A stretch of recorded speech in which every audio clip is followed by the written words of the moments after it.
Hello student, आज हम बात करने वाले हैं बीकॉम थर्ड ईयर के नेक्स्ट पेपर इकोनॉमिक लॉ की। लास्ट ईयर का एग्जाम पेपर है 2022 का। तो आज हम इसके बारे में बात करेंगे, इसके सारे क्वेश्चंस को सॉल्व करेंगे। देखते हैं। देखिए, पहला क्वेश्चन है, बैंक तथा वित्तीय संस्थान अपने लेन देन के रिकॉर्ड को कितने वर्षों तक सुरक्षित रखते हैं ना। तो कितने वर्षों तक सुरक्षित रखते हैं? वो रखते हैं 5 वर्षों तक सुरक्षित। तो इसका पहला आंसर एकदम ठीक है। कोई भी बैंक होता है, वित्तीय संस्थान होता है, वो अपने रिकॉर्ड जो होते हैं, ट्रांजैक्शन रिकॉर्ड्स को, वो 5 वर्षों तक सुरक्षित रखते हैं। दूसरा क्वेश्चन दिया है, संपूर्ण भारत में धन शोधन निवारण अधिनियम, है ना, संपूर्ण भारत में धन शोधन निवारण अधिनियम, मनी लॉन्ड्रिंग एक्ट 2002 लागू हुआ था। कि कब से लागू हो गया था? तो ये हुआ था जुलाई 2005 से। सी ऑप्शन एकदम ठीक है इसका। तीसरा क्वेश्चन पढ़ते हैं। तीसरा क्वेश्चन देखेंगे आप लोग। थर्ड क्वेश्चन है, मनी लॉन्ड्रिंग का अर्थ है, मनी लॉन्ड्रिंग का क्या अर्थ है? इसका अर्थ है काले धन को सफेद धन में बदलना। काले धन को सफेद धन में बदलना, ठीक है। ब्लैक मनी को व्हाइट मनी में कन्वर्ट करना मनी लॉन्ड्रिंग होता है। चलिए आगे, number fourth question. Question number fourth क्या कहता है? मनी लॉन्ड्रिंग का प्रथम कदम होता है। क्या है प्रथम कदम? कदम क्या है इसका? प्रथम कदम होता है इसका प्लेसमेंट। इसका प्रथम कदम है प्लेसमेंट। आप जो है इसको क्रम में लगा सकते हैं। नंबर 1 पे प्लेसमेंट आता है, नंबर 1 पे आता है प्लेसमेंट, ठीक है। नंबर 2 पे आता है लेयरिंग, नंबर 2 पे लेयरिंग, और नंबर 3 पे आता है आपका, नंबर 3 पे इंटीग्रेशन। नंबर 3 पे आता है इंटीग्रेशन, एकीकरण, है ना। ये 3 स्टेप्स हैं इसके। चलिए नेक्स्ट क्वेश्चन की बात करते हैं। Next question, question number 5। देखिए, मनी लॉन्ड्रिंग अधिनियम के कितने दिनों तक संपत्ति को संलग्न किया जा सकता है ना। तो कितने दिनों तक? 365 दिनों तक, पूरे 1 साल तक आप उसको संलग्न कर सकते हैं, अटैच कर सकते हैं, ठीक है। आगे देखो, मूल से तात्पर्य है। मूल से क्या तात्पर्य है? तो मूल से तात्पर्य है इस तरह के डिजाइन के मूल निर्माणकर्ता से। अगर कोई डिजाइन तैयार किया गया और उसके मूल के बारे में पूछा है, ओरिजिनल के बारे में पूछा, ओरिजिनल इंडिकेट्स क्या होता है, तो original maker of such designs, ठीक है। तो सी ऑप्शन एकदम ठीक है इसका। चलिए नेक्स्ट क्वेश्चन की बात करते हैं। Question number 7। क्वेश्चन नंबर 7 की बात करेंगे। 7, भारत का प्रथम भौगोलिक मार्ग उत्पाद है। भारत का प्रथम भौगोलिक मार्ग उत्पाद है, तो क्या है वो? दार्जिलिंग चाय। दार्जिलिंग चाय, दार्जिलिंग टी, ठीक है। चलिए, first geographical indication tagged product in India is Darjeeling T. चलिए क्वेश्चन नंबर 8 देखिए अब आप। मनी लॉन्ड्रिंग की प्रक्रिया का तृतीय कदम क्या है? अभी मैंने बताया था, फर्स्ट स्टेप क्या था? प्लेसमेंट। सेकंड स्टेप क्या था? लेयरिंग। और थर्ड स्टेप क्या था? एकीकरण, है ना, ये था इंटीग्रेशन। चलिए ए ऑप्शन ठीक है एकदम। क्वेश्चन नंबर 9 देखिए, डिजाइन का पंजीकरण किसके द्वारा किया जाता है? डिजाइन का पंजीकरण किसके द्वारा किया जाता है? नियंत्रक के द्वारा, कंट्रोलर के द्वारा किया जाता है, ठीक है। चलिए नेक्स्ट क्वेश्चन देखेंगे। Question number 10। क्वेश्चन नंबर 10, इन कृतियों के कॉपीराइट विद्यमान होते हैं। इन कृतियों के कॉपीराइट विद्यमान होते हैं, तो किसमें विद्यमान होते हैं कॉपीराइट्स? चलचित्र प्रदर्शनी में, ठीक है, ध्वनियांकन में, साहित्यिक नाटक, सॉरी, नाट्यात्मक, संगीतात्मक या कलात्मक मूल कृति में, या उपरोक्त सभी में। देखिए कॉपीराइट जो है सारी चीजों में होता है, तो इसमें आप उपरोक्त सभी लगाएंगे, ऑल ऑफ दीज, है ना। चलिए आगे, क्वेश्चन नंबर 11। क्वेश्चन नंबर 11 को हम पढ़ेंगे।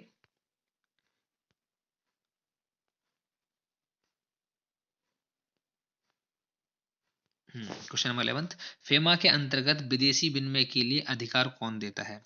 फेमा के अंतर्गत विदेशी विनिमय के लिए अधिकार कौन देता है? तो इसमें ए ऑप्शन ठीक है, रिजर्व बैंक, है ना, RBI, reserve bank of India. आगे क्वेश्चन नंबर 12, फेमा की धारा कौन सी धारा न्यायिक प्राधिकारी की नियुक्ति से संबंधित है? कौन सी धारा? तो धारा 16। बी ऑप्शन एकदम ठीक है, ठीक है।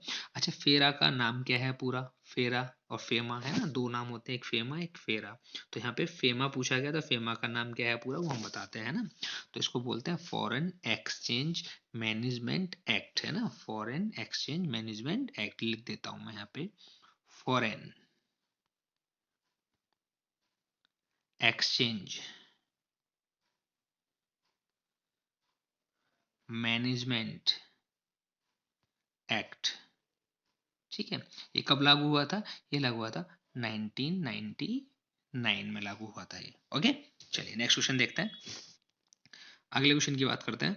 क्वेश्चन नंबर 13, कौन सी धारा विदेशी विनिमय प्रबंध अधिनियम के प्रावधान का उल्लंघन करने पर दंड के रूप में जुर्माने का प्रावधान करती है? कौन सी धारा है वो? तो धारा 13 चलिए अगला क्वेश्चन। भारत का केंद्रीय बैंक है, कौन सा है भारत का केंद्र? सब लोग जानते हैं ना, तो कौन सा है? वो रिजर्व बैंक, आरबीआई, ठीक है, रिजर्व बैंक ऑफ इंडिया। अगली बात करते हैं, प्रवर्तन निदेशालय किस मंत्रालय के अधीन आता है ना? तो किस मंत्रालय के अधीन आता है? ये आता है वित्त मंत्रालय के अधीन। सी ऑप्शन एकदम ठीक है, मिनिस्ट्री ऑफ फाइनेंस के अंतर्गत आता है, ठीक है। चलिए आगे अगला क्वेश्चन, क्वेश्चन नंबर 16। हम 16 क्वेश्चन देखेंगे अब। केवाईसी, बहुत सुना होगा आपने नाम केवाईसी। केवाईसी का नाम क्या है?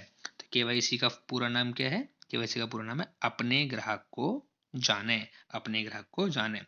No your customer, know your customer, K Y C, know your customer, know your customer, इसका है फुल फॉर्म। चलिए नेक्स्ट क्वेश्चन देखते हैं। 17 क्वेश्चन। मनी लॉन्ड्रिंग है, मनी लॉन्ड्रिंग क्या है? एक अंतरराष्ट्रीय समस्या है ना, एक इंटरनेशनल प्रॉब्लम है ये। 18 को देखो, 18 क्या है? कॉपीराइट्स अधिनियम लागू हुआ था। कॉपीराइट्स अधिनियम कब लागू हुआ था? 1958 में, 21 जनवरी को, 1958 21 जनवरी को। क्वेश्चन नंबर 19 देखेंगे। ट्रेडमार्क अधिनियम प्रभावी हुआ था, ट्रेडमार्क अधिनियम प्रभावी हुआ था, तो ये हुआ था, सी ऑप्शन ठीक है, 15 सितंबर 2003 को, 15 सितंबर 2003 को। आगे ट्रेडमार्क से संबंधित है, सॉरी ट्रेडमार्क में संबंधित है, ट्रेडमार्क में सम्मिलित है, ट्रेडमार्क में सम्मिलित है, तो क्या है? सामूहिक मार्क, सामूहिक मार्क। चलिए नेक्स्ट क्वेश्चन 21। कोई भी श्रमिक अवकाश प्रारंभ होने की तिथि से, कोई भी श्रमिक अवकाश प्रारंभ होने की तिथि से कम दिन पहले अवकाश के लिए आवेदन करना होगा, है ना। कोई भी श्रमिक है और अवकाश ग्रहण करना चाहता है तो कितने दिन पहले उसको आवेदन करना होगा? उसको आवेदन करना होगा 15 दिन पहले। ए ऑप्शन एकदम ठीक ऑप्शन है। चलिए नेक्स्ट क्वेश्चन की बात करते हैं। नेक्स्ट क्वेश्चन देखिए, नेक्स्ट क्वेश्चन क्या है? अगला, प्रत्येक कारखाना जो सामान्यतः डॉट डॉट से अधिक महिला श्रमिकों को नियुक्त करता है, वह एक शिशु गृह का रखरखाव करेगा। कितनी महिला होनी चाहिए? 30 महिला अगर उसके पास है या इससे अधिक महिला उसके पास है तो उसको एक शिशु गृह का भी रखरखाव करना पड़ेगा। तो इसका ऑप्शन कौन सा ठीक है? 30 ऑप्शन एकदम ठीक ऑप्शन है। चलिए नेक्स्ट क्वेश्चन की बात करते हैं। Next question 23। अगला क्वेश्चन रहेगा हमारे पास 23। देखिए 23, प्रत्येक जिला मजिस्ट्रेट अपने जिले का होगा, प्रत्येक जिला मजिस्ट्रेट अपने जिले का होगा। कौन होगा वो? होगा कारखाना निरीक्षक, कारखाना निरीक्षक। डी ऑप्शन एकदम ठीक है, इंस्पेक्टर ऑफ फैक्ट्रीज होगा। चलिए नेक्स्ट 24वां क्वेश्चन है। शिकायत निपटान अधिकारी की नियुक्ति की जाती है जहां श्रमिकों की संख्या होती है, तो वहां पे श्रमिकों की संख्या 50 होनी चाहिए, वहां पे ये शिकायत निपटान अधिकारी की नियुक्ति की जाएगी, ठीक है। Question number 25। प्रत्येक नया कारखाना अपने कारखाने में प्रत्येक नियुक्त श्रमिक को कम से कम क्यूबिक मीटर स्थान प्रदान करेगा। वो कितना स्थान प्रदान करेगा कारखाने में? चलिए तो करेगा 14.2, 14.2। चलिए आगे क्वेश्चन नंबर 26। क्वेश्चन नंबर 26 की बात करेंगे हम लोग। अध्यक्षता से तात्पर्य उस व्यक्ति से है जिसका कारखाने के मामलों पर होता है ना, क्या होता है? अंतिम निर्णय। ए ऑप्शन एकदम ठीक है। अगला क्वेश्चन देखेंगे। एक प्रौढ़ श्रमिक को सामान्य कारखाने में एक दिन में 1.5 से अधिक घंटे कार्य करने नहीं दिया जाएगा, है ना। तो कितने घंटे से कार्य ज्यादा नहीं किया जाएगा? 9 घंटे से ज्यादा। कोई भी एडल्ट वर्कर है तो उसको किसी भी कारखाने में एक दिन में ज्यादा से ज्यादा 9 घंटे काम कराया जा सकता है, इससे ज्यादा नहीं कराया जा सकता है, ठीक है। क्वेश्चन नंबर आप देखेंगे 28। प्रत्येक कारखाना अपने प्रत्येक श्रमिक के लिए कम से कम एक फर्स्ट एड बॉक्स का रखरखाव करेगा, है ना। तो प्रत्येक कितने? 150 श्रमिकों पर, है ना। अगर 150 श्रमिक है तो हर एक 150 के पार्ट पे उसको एक फर्स्ट एड बॉक्स रखना पड़ेगा। मानो अगर 300 श्रमिक हैं तो उसको 2 फर्स्ट एड बॉक्स रखने पड़ेंगे, 450 हैं तो उसको 3 फर्स्ट एड बॉक्स रखने पड़ेंगे, और अगर 150 हैं तो उसको एक फर्स्ट एड बॉक्स रखना पड़ेगा, ठीक है। तो 150 की क्वांटिटी पे एक फर्स्ट एड बॉक्स होना जरूरी है, ओके।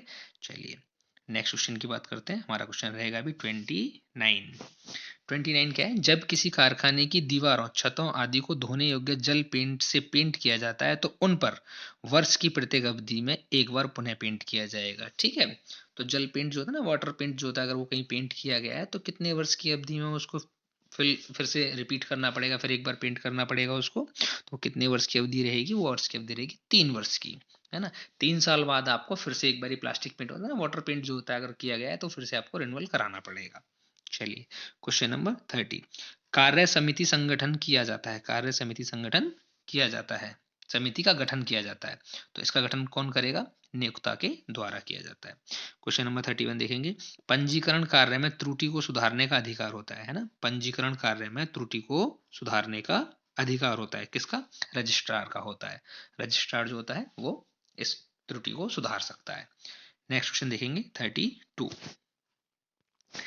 देखिए, अंतरराष्ट्रीय स्तर पर भौगोलिक चिन्ह विश्व व्यापार संगठन समझौते की किस वार्ता का हिस्सा है ना, किसका हिस्सा है वो, जो आपको प्रोवाइड कराता है भौगोलिक चिन्ह। तो क्या है ये, गेट, GATT, गेट सम्मेलन। ठीक है, चलिए नेक्स्ट क्वेश्चन देखेंगे।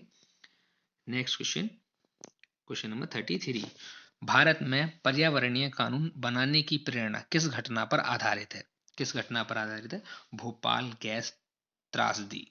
ठीक है, आपको पता है ना भोपाल में गैस त्रासदी हुई थी एक, तो उसी पे कानून बनाया गया भारत में पर्यावरणीय कानून। ठीक है, ये प्रेरणा वहीं से मिली थी, जब वो भोपाल गैस त्रासदी हुई थी तभी अधिनियम बना दिया गया था। चलिए क्वेश्चन नंबर 34, परिसंकट में पदार्थ, परिसंकट में पदार्थ शब्द को अधिनियम की किस धारा में परिभाषित किया गया है। तो कौन सा अधिनियम है, तो मतलब अधिनियम ये वाला पर्यावरण संरक्षण अधिनियम, लेकिन धारा कौन सी है, तो धारा है इसकी 2E, इसका मतलब ए ऑप्शन एकदम ठीक ऑप्शन है। चलिए अगली बात करते हैं, क्वेश्चन नंबर 35, क्वेश्चन नंबर 35 देखो, डीमैट अनिवार्य होता है ना, डीमैट अनिवार्य होता है, डीमैट अनिवार्य किसके लिए होता है, प्रतिभूति का क्रय विक्रय करने के लिए, प्रतिभूति का क्रय विक्रय करने के लिए। अब प्रतिभूति में बहुत सारी चीजें आती हैं ना, सिक्योरिटीज में शेयर्स हैं, बॉन्ड्स हैं ना, सब सिक्योरिटीज हैं, तो सिक्योरिटीज को क्रय विक्रय करने का जो अकाउंट्स होता है ना, बिना आप डीमैट अकाउंट ओपन किए आप इनको सेल एंड परचेज नहीं कर सकते हैं। ठीक है, चलिए नेक्स्ट क्वेश्चन 36, समता अंश की श्रेणी में आते हैं, समता अंश डैश डैश की श्रेणी में आते हैं, प्राथमिक प्रतिभूति या द्वितीयक प्रतिभूति, ये दोनों में आते हैं, दोनों में आते हैं, प्राथमिक में भी आते हैं और द्वितीय में भी आते हैं। चलिए नेक्स्ट क्वेश्चन, सेबी अधिनियम में सेबी द्वारा तलाशी लेने एवं जब्ती की शक्ति संबंधित धारा है ना, सेबी का जो अधिनियम है, security board exchange, sorry SEBI का फुल फॉर्म है security exchange board of India, पहले थोड़ा गलत बोल दिया था, security exchange board of India. ठीक है, तो इसकी कौन सी धारा है जिसमें तलाशी लेने और जब्ती की शक्ति से संबंधित धारा है, तो इसकी धारा है 11C, 11C। ठीक है, पहला ऑप्शन एकदम ठीक है। क्वेश्चन नंबर 38 को देखेंगे अब, क्वेश्चन नंबर 38, निम्न में से किस श्रेणी के निवेशकों को पैन प्रस्तुत करने से छूट प्रदान की गई है ना, पैन प्रस्तुत करने से छूट प्रदान की गई है, वही पैन कार्ड, पैन जो होता है वही। ठीक है, तो वो कौन सा है, बहुपक्षीय एजेंसी, बहुपक्षीय एजेंसी, सी ऑप्शन एकदम ठीक है। आगे, OTCEI की मान्यता 31 मार्च 2015 को समाप्त कर दी गई थी, है ना, तो मान्यता 31 मार्च 2015 को समाप्त कर दी गई थी, तो किसके द्वारा, सेबी के द्वारा, सेबी के द्वारा। अच्छा, ये OTCEI है क्या, तो इसको बोलते हैं OTC एक्सचेंज ऑफ इंडिया, है ना, OTC ऐसे ही रहने दीजिए, E for exchange of India, और OTC का फुल फॉर्म है ओवर द काउंटर, OTC का फुल फॉर्म है ओवर द काउंटर, है ना, over the counter exchange of India. और ये कब आया था, ये आया था 1989 में। ओके, चलिए नेक्स्ट क्वेश्चन की बात करते हैं। अगला प्रश्न 40, देखिए 40, विशिष्ट निदेशक के पद पर नियुक्त हो सकती है, विशिष्ट निदेशक के पद पर नियुक्त हो सकती है। ठीक है, देखो कौन नियुक्त, भारतीय राज्य सेवा का सचिव, भारतीय विधि सेवाओं का प्रथम श्रेणी अधिकारी, ये दोनों ही हो सकते हैं। तो दोनों में तो ऑप्शन नहीं लगा सकते दो, लेकिन तीसरा ऑप्शन है ए और बी, दोनों में से कोई भी, तो ये सी ऑप्शन एकदम ठीक है। नेक्स्ट क्वेश्चन की बात करेंगे, पर्यावरण राहत कोष की स्थापना की गई थी, कब की गई थी, 2008 में, 2008 में इसकी स्थापना की गई थी। चलिए नेक्स्ट क्वेश्चन की बात करते हैं। अगला प्रश्न है,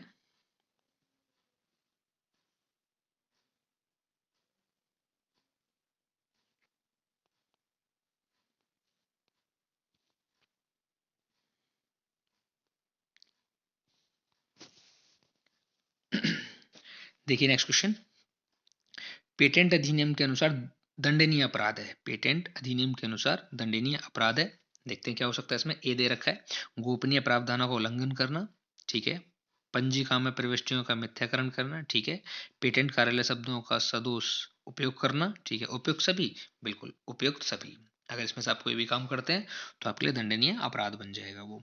अगला, पेटेंट अधिनियम की धारा 3 में परिभाषित है। पेटेंट अधिनियम की धारा 3 में परिभाषित है, क्या आविष्कार नहीं है, है ना, क्या आविष्कार नहीं है। What is not an innovation. चलिए 44 क्वेश्चन, श्रम न्यायालय की सभी शक्तियां दीवानी न्यायालय के बराबर ही हैं। श्रम न्यायालय की सभी शक्तियां दीवानी न्यायालय के बराबर ही है, सत्य है ना, पहला ऑप्शन ठीक है, ट्रू। 45वां क्वेश्चन देखिए, क्वेश्चन नंबर 45, कार्य विमोचन किया जाता है, ले ऑफ, कार्य विमोचन किया जाता है किसके द्वारा, नियोक्ता के द्वारा। सी ऑप्शन एकदम ठीक ऑप्शन है। 46, परिवेदना निवारण समिति में कार्यवाही पूर्ण होने की कुल अवधि होती है ना। परिवेदना निवारण समिति में कार्यवाही पूर्ण होने की कुल अवधि होती है कितने दिन की, 30 दिन, मतलब 1 मंथ, ठीक है। आगे नेक्स्ट क्वेश्चन की बात करेंगे। 47, पंच निर्णय से आशय श्रमिक व नियोक्ता का आपसी सहमति से लिखित समझौता है ना, तो ये ट्रू है, ट्रू। आगे 48, कितने मजदूरों का कार्य नहीं करना अथवा मना करना हड़ताल माना जाएगा। कितने मजदूरों का कार्य नहीं करना अथवा मना करना हड़ताल माना जाएगा, तो कितने, कोई भी संख्या हो इनमें से, कोई भी 20 हो, 50 हो, 100 हो, कोई भी संख्या हो, अगर मना करना है किसी मजदूर को, कार्य नहीं करना है, तो हड़ताल माना जाएगा। नेक्स्ट क्वेश्चन, परिवेदना निवारण समिति में सदस्यों की अधिकतम संख्या हो सकती है ना। कितनी संख्या हो सकती है अधिकतम, अधिकतम 6 हो सकते हैं वो लोग, अधिकतम 6। चलिए आगे नेक्स्ट क्वेश्चन, क्वेश्चन नंबर 50, निम्नलिखित में से कौन सा औद्योगिक विवाद अधिनियम के अंतर्गत हड़ताल का प्रकार नहीं है। कौन सा ऐसा है जो कि औद्योगिक विवाद अधिनियम के अंतर्गत हड़ताल का प्रकार नहीं है, तो क्या है वो, सामूहिक अवकाश। सामूहिक अवकाश, ए ऑप्शन एकदम ठीक है। अगर नियम अनुसार कार्य हड़ताल है तो हड़ताल है, भूख हड़ताल है तो हड़ताल है, प्रतीकात्मक हड़ताल है तो हड़ताल है, लेकिन सामूहिक अवकाश है, सबका हॉलीडे है तो वो हॉलीडे है, वो हड़ताल नहीं है, ठीक है। चलिए स्ट्राइक नहीं है वो। 51, सामूहिक मार्ग का स्वामी, सामूहिक मार्ग की स्वामी होता है ना, ये की नहीं है, का है, सामूहिक मार्ग का स्वामी होता है कोई भी व्यापार संघ, कोई भी व्यापार संघ, ठीक है। एसोसिएशन होता है, सामूहिक पूछा है तो एसोसिएशन होता है कोई भी, ठीक है। नेक्स्ट क्वेश्चन देखते हैं। नेक्स्ट क्वेश्चन 52, देखिए 52, ट्रेडमार्क के पंजीयन की अवधि होती है, ट्रेडमार्क के पंजीयन की अवधि कितनी होती है, 15 साल की अवधि होती है, 15 वर्ष के बाद उसको रिन्यू कराना होता है, ठीक है। अगला क्वेश्चन देखो, कोई भी व्यक्ति जो ट्रेडमार्क रजिस्ट्रार के आदेश से पीड़ित हो वह में अपील कर सकता है। कहां पर अपील कर सकता है, बौद्धिक संपदा अपील बोर्ड में अपील कर सकता है, ठीक है। बी ऑप्शन एकदम ठीक ऑप्शन है। अगला देखते हैं 54, वह धारा सेबी अधिनियम में सेबी को तलाशी लेने एवं जब्ती की शक्ति संबंधित है। वह धारा कौन सी है, वह धारा है, ए ऑप्शन ठीक है, 11 से 11 सी, 11 सी है वो, ठीक है। नेक्स्ट क्वेश्चन देखिए 55, क्वेश्चन 55 देखिए, यह धारा सेबी एक्ट में छलपूर्ण तथा भ्रमपूर्ण चालों आंतरिक व्यापार का प्रतिभूतियों के वास्तविक अर्जन पर नियंत्रण से संबंधित है ना। तो कौन सा है ये है 12A, है ना, 12A, ये ठीक ऑप्शन। देखिए नेक्स्ट क्वेश्चन है 56, डिपॉजिटरी प्रतिभूति को रूप में धारण करता है, ठीक है। तो कौन धारण करता है, 56 क्वेश्चन, डिपॉजिटरी प्रतिभूति को रूप में धारण करता है, तो गैर भौतिक, गैर भौतिक रूप में इसको धारण करेगा, ठीक है। चलिए नेक्स्ट क्वेश्चन बात करते हैं। सेबी के अनुसार अंशों के दो निर्गमनों के मध्य अंतर होना चाहिए। सेबी के अनुसार अंशों के दो निर्गमनों के मध्य अंतर होना चाहिए। आप 2 बार शेयर इशू करना चाहते हैं तो कम से कम कितने दिन का अंतर होना चाहिए, 12 मंथ का, 12 माह का, पूरे 1 साल का अंतर होना चाहिए, ठीक है। आगे, डीमैट व्यवसाय के पक्षकारों में शामिल है। डीमैट व्यवसाय के पक्षकारों में शामिल है कौन कौन? क्लियरिंग हाउस, निर्गमनकर्ता कंपनी, डिपॉजिटरी भागीदार डीपी, या फिर उपयुक्त सभी। बिल्कुल उपयुक्त सभी। अच्छा, डीमैट क्या चीज है? ये डीमैट अभी बताया था लास्ट में मैंने, डीमैट अकाउंट होता है। डीमैट अकाउंट है और जिसके द्वारा आप सिक्योरिटी को सेल और परचेज करते हैं। सेल और परचेज करते हैं। बिना इसके आप सिक्योरिटी को सेल और परचेज नहीं कर पाएंगे। ठीक है, चलिए नेक्स्ट क्वेश्चन। भारत में राष्ट्रीय डिपॉजिटरी की संख्या कितनी है? कितनी संख्या है भारत में? दो संख्या है, दो संख्या है भारत में। ठीक है, नेक्स्ट क्वेश्चन की बात करते हैं 60। नेक्स्ट क्वेश्चन है 60। सेबी के आदेश के विरुद्ध दिन में अपील की जा सकती है। सेबी के आदेश के विरुद्ध, अगर सेबी ने कोई आदेश दिया और उसके विरुद्ध आप अपील कर सकते हैं कितने दिन में? 45 डेज में आप अपील कर सकते हैं उसके खिलाफ। अगला, संयुक्त राष्ट्र द्वारा आयोजित जून 1972 में पर्यावरण सम्मेलन हुआ था। संयुक्त राष्ट्र द्वारा आयोजित जून 1972 में पर्यावरण सम्मेलन हुआ था। कहां पे हुआ था पर्यावरण सम्मेलन? स्कॉटहोम में। स्कॉटहोम में। अगला 62। राष्ट्रीय हरित न्यायाधिकरण एनजीटी के आदेश के विरुद्ध, एनजीटी नेशनल ग्रीन ट्रिब्यूनल के विरुद्ध कहां पर अपील की जा सकती है? तो कहां पर अपील की जा सकती है? सुप्रीम कोर्ट, उच्चतम न्यायालय में। ठीक है, अगला 63। पर्यावरण के अंतर्गत आता है, क्या आता है? जल, वायु, भूमि, सभी। बिल्कुल सभी आते हैं। डी ऑप्शन एकदम ठीक ऑप्शन है। नेक्स्ट क्वेश्चन की बात करेंगे 64। अगला क्वेश्चन रहेगा हमारा 64। देखिए, राष्ट्रीय जैव विविधता प्राधिकरण कहां पर स्थित है? राष्ट्रीय जैव विविधता प्राधिकरण कहां पर स्थित है? चेन्नई में। ये कहां पर है? चेन्नई में स्थित है। ठीक है, चलिए नेक्स्ट क्वेश्चन की बात करते हैं। देश का कौन सा महानगर विश्व का तीसरा सबसे बड़ा, देश का कौन सा महानगर विश्व का तीसरा सबसे बड़ा कोलाहल वाला है? कोलाहल वाला नगर है। ठीक है, देखते हैं कौन सा रहेगा इसमें। इसमें रहेगा कोलकाता। आप ऐसा याद रखें, कोलाहल कोलकाता, ऐसे याद रख लीजिए। 66। पेटेंट्स संशोधन अधिनियम 2002 के अनुसार स्वीकृत पेटेंट की अवधि कितनी है? ठीक है, पहले कितना बताया था? 15 वर्ष। अभी कितना हो गया है? ये 20 वर्ष हो गया है। ठीक है, आगे, भारत में खाद्य पदार्थों पर लगाया जाने वाला प्रमाणन ट्रेडमार्क है, कौन सा है? Egg mark. कौन सा है? एग। भारत में जो खाद्य पदार्थ होते हैं और उनके प्रमाणन के लिए ट्रेडमार्क लगाया जाता है उसे कौन सा बोलते हैं? एग मार्क बोलते हैं उसको। ठीक है, चलिए नेक्स्ट क्वेश्चन 68। अपीलेट न्यायाधिकरण के सभापति की अधिकतम आयु हो सकती है, कितनी आयु हो सकती है अधिकतम? 65 वर्ष। डी ऑप्शन एकदम ठीक है। विश्व का सबसे बड़ा विदेशी विनिमय बाजार कहलाता है। विश्व का सबसे बड़ा विदेशी विनिमय बाजार कौन सा है? क्या कहलाता है? वो कहलाता है लंदन। लंदन। आगे, डिजाइन्स अधिनियम 2000 के अनुसार वस्तु शब्द को परिभाषित किया गया है। तो वस्तु शब्द को कहां परिभाषित किया गया है? 2A में, धारा 2A में वस्तु है। और धारा 2B में क्या है? फिर धारा 2B में है नियंत्रक। नियंत्रक मतलब कंट्रोलर। ठीक है, कंट्रोलर। और धारा 2C में क्या है? धारा 2C में है कॉपीराइट। धारा 2C में है कॉपीराइट। C4 कॉपी, ऐसे याद रखो। धारा 2C है ना, C4 कॉपी, कॉपीराइट। और धारा D में क्या है? D4 डिजाइन, ऐसे याद रख लो। डिजाइन, डिजाइन वस्तु की डिजाइन। तो वस्तु का नियंत्रक बी में, कंट्रोलर बी में। ए में क्या होने वाला है? वस्तु शब्द है, खुद वस्तु। ठीक है, सी में क्या है? कॉपीराइट। डी में क्या है? डिजाइन। ऐसे याद रख लीजिए आप। ठीक है, चलिए नेक्स्ट क्वेश्चन की बात करेंगे 71। Question number 71। मनी लॉन्ड्रिंग शब्द का प्रयोग सर्वप्रथम कहां पर किया गया था? तो सर्वप्रथम कहां पर किया गया था? सिंगापुर। सर्वप्रथम, सॉरी गलत ऑप्शन लगा लिया, सिंगापुर। बी ऑप्शन इसका है 72 का। इसमें मनी लॉन्ड्रिंग शब्द का प्रयोग सर्वप्रथम कहां पर किया गया था?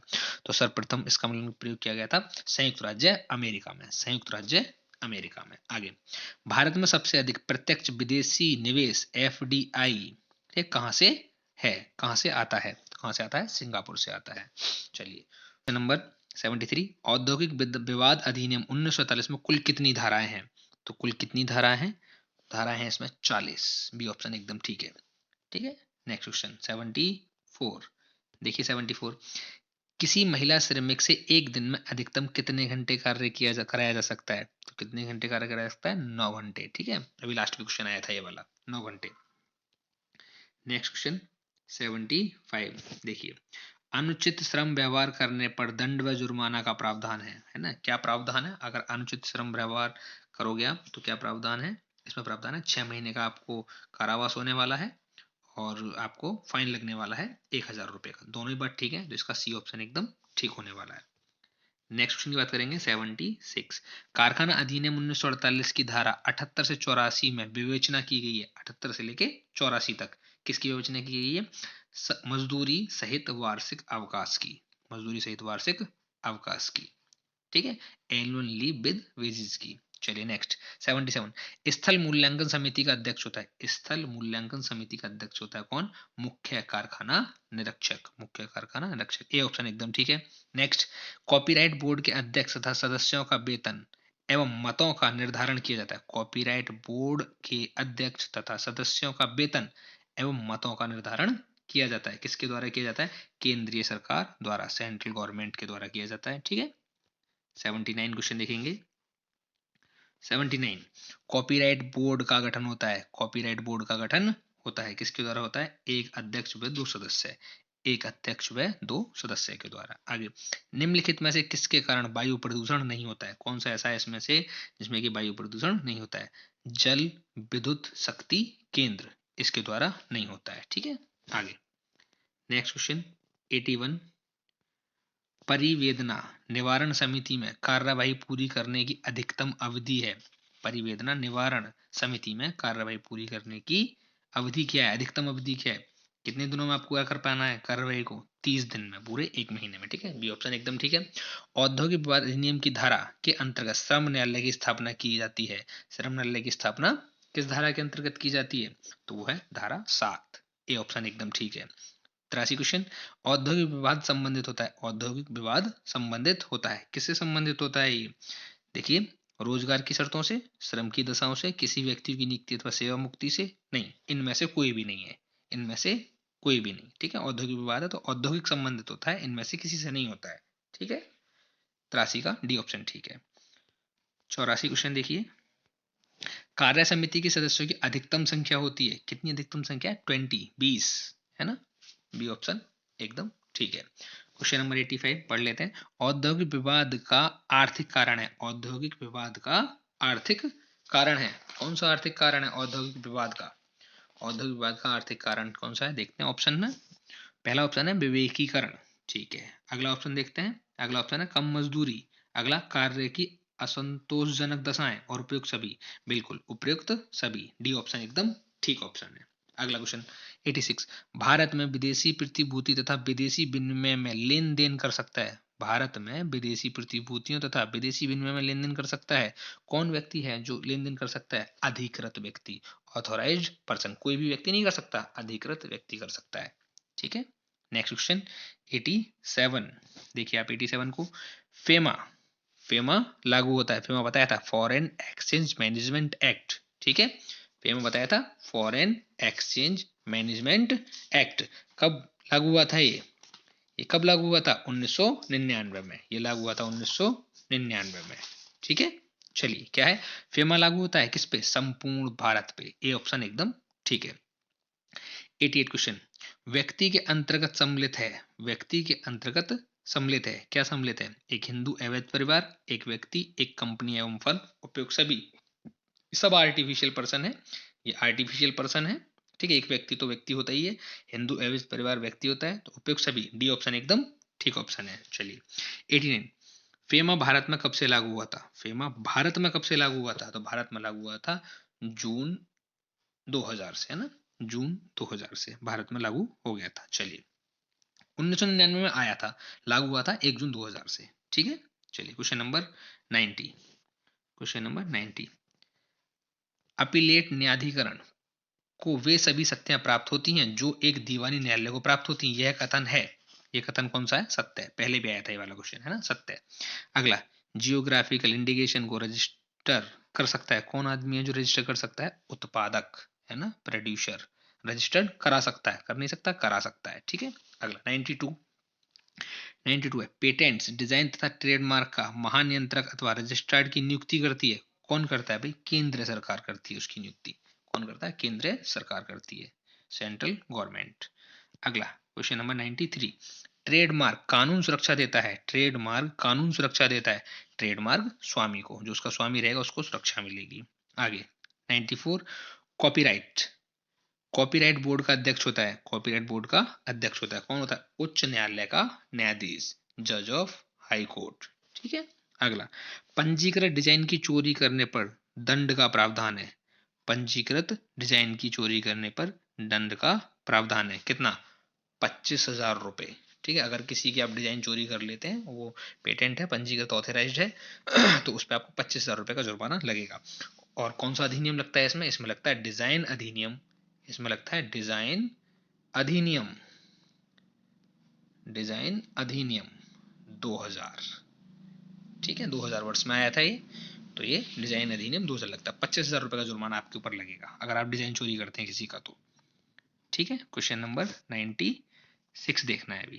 क्वेश्चन नंबर 96 देखिए, एजेंसी को किस धारा में परिभाषित किया गया है, एजेंसी को किस धारा में परिभाषित किया गया है? तो धारा 125, सी ऑप्शन एकदम ठीक है। 97 देखेंगे, निम्नलिखित में से ग्रीन ऊर्जा का चयन करें, ग्रीन ऊर्जा कौन सी है? तो ग्रीन ऊर्जा है वायु ऊर्जा, ग्रीन ऊर्जा है वायु ऊर्जा। आगे 98, वन महोत्सव सप्ताह कब मनाया जाता है? वन महोत्सव सप्ताह कब मनाया जाता है? तो जुलाई में मनाया जाता है, और 1 से 7 जुलाई के बीच में मनाया जाता है। ठीक है। अगला क्वेश्चन 99, क्वेश्चन नंबर 99 देखेंगे। 99, वायु प्रदूषण नियंत्रण क्षेत्र घोषित करने की शक्ति होती है, किसके पास होती है? राज्य सरकार के। वायु प्रदूषण नियंत्रण क्षेत्र घोषित करने की शक्ति किसके पास है? राज्य सरकार के पास है। क्वेश्चन नंबर 100 देखिए, 100वां क्वेश्चन, लास्ट क्वेश्चन है ये। जल प्रदूषण निवारण तथा नियंत्रण अधिनियम लागू हुआ था, कब लागू हुआ था? 23 मार्च 1974 को, 23 मार्च 1974 को। इसी तरह के पेपर्स हम आगे सॉल्व करते रहेंगे, और हमारे चैनल पर बने रहिए, पेपर सारे सॉल्व कर दिए जाएंगे, आपको समझ में भी आ जाएंगे। Thank you.